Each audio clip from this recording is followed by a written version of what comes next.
Bonjour et bienvenue dans Ils font l'actu. Pour les industriels, détecter les fuites, tester l'étanchéité des lignes de production sont des étapes indispensables qui requièrent de faire appel à des spécialistes. Avec nous sur ce plateau, Laurent Gérard, bonjour. Bonjour. Vous êtes le responsable financier d'ATEC, leader mondial dans le domaine. Votre société existe depuis près de 50 ans. Vous êtes le premier fournisseur de testeurs d'étanchéité pour les lignes d'assemblage. Alors concrètement, expliquez-nous quel est votre cœur de métier. Alors, bonjour. ATEC conçoit et fabrique des instruments de mesure destinés à tester l'étanchéité de sous-ensembles ou de produits sur ligne de production.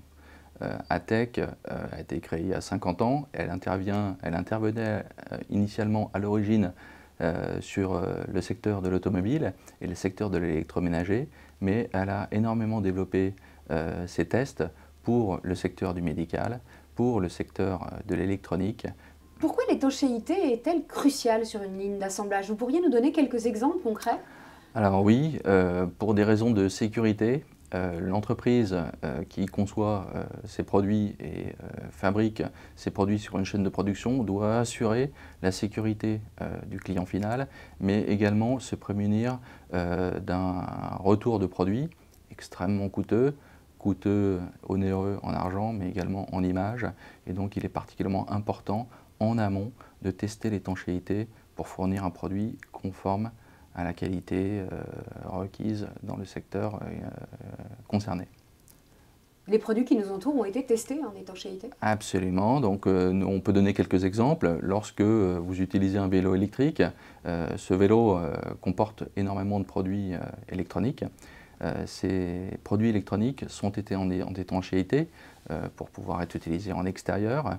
On va également tester dans l'automobile les joints de culasse. On ne voit plus aujourd'hui sur les parkings les taches d'huile qu'on voyait il y a quelques années en arrière.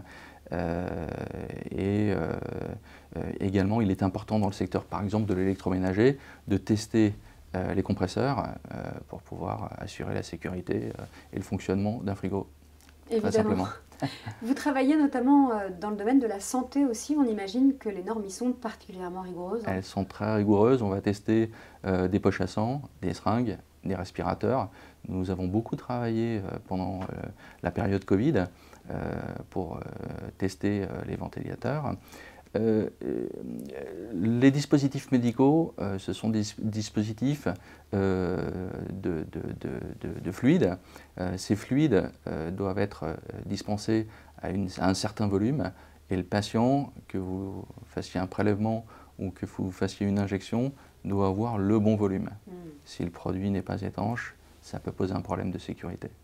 Vous avez plus de 5000 clients à travers le monde.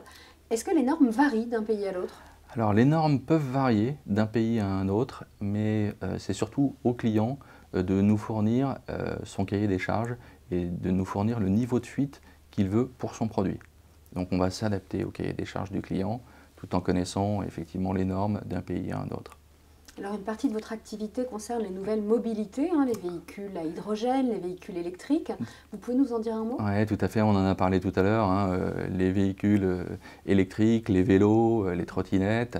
On a vu il y a quelques années en arrière la migration de l'industrie automobile thermique vers l'électrique, ce qui nous a amené à travailler sur de nouveaux produits, des nouvelles solutions destinées à tester la batterie, mais également on va tester des drones à hydrogène, on va tester des piles à combustible, on va tester énormément de produits et des sous-ensembles pour ces industriels.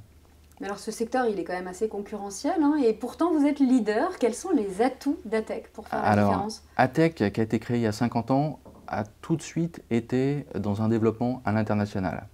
Donc, même si elle n'avait pas beaucoup de moyens, l'entreprise, dirigée par Jacques Mouchet, notre président, a systématiquement créé, là où l'industrie allait, des filiales.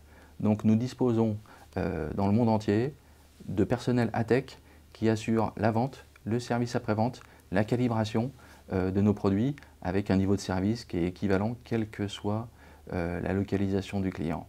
Et bien souvent, nos clients qui sont maintenant mondiaux réclament ce type de prestations. Je vais vous donner quelques exemples. Dans le secteur de la téléphonie ou dans le secteur de l'électronique, On voit que la géopolitique nous amène à changer notre politique industrielle. On va parfois quitter un pays pour un autre et il est important de pouvoir suivre le client et de pouvoir assurer le même niveau de service sur une ligne de production, qu'elle soit en Chine, au Vietnam, au Mexique ou au Brésil. Vous êtes en plein développement. Est-ce qu'on recrute en ce moment chez ATEC? Énormément, donc on recrute des ingénieurs en électronique, en mécanique, en informatique, en logiciel embarqué. On recrute actuellement une dizaine de postes sur la France, à côté de Versailles, mais également dans nos filiales aux États-Unis, en Europe de l'Est, en Asie. Envoyez vos CV, nous sommes preneurs. Eh bien, c'est entendu. Merci beaucoup Laurent Gérard d'être venu sur notre plateau. À Merci de bientôt. m'avoir reçu.